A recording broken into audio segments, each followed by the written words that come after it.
Af hverju geta fuglar flogið? Hérna sjáum við nokkra lunda.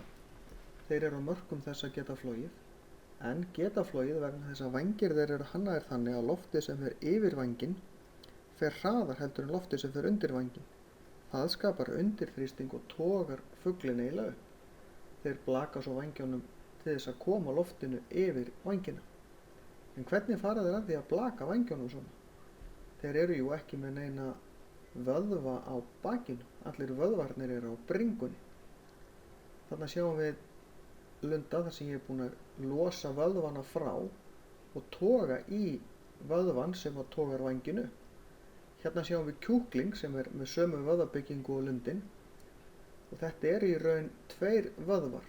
Stóri vöðvinn sem þið sjáum þið nötan á er vöðvinn sem togar vængin niður, en þarna undir er vöðvi, sjáu þið sem ég losa þarna frá, sem að togar vængin upp.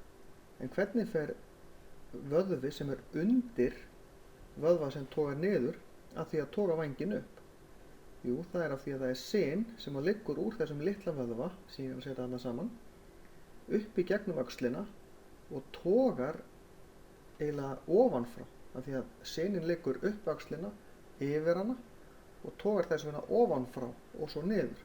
Þannig togast vængurinn upp og þannig getur fuglinn flogið.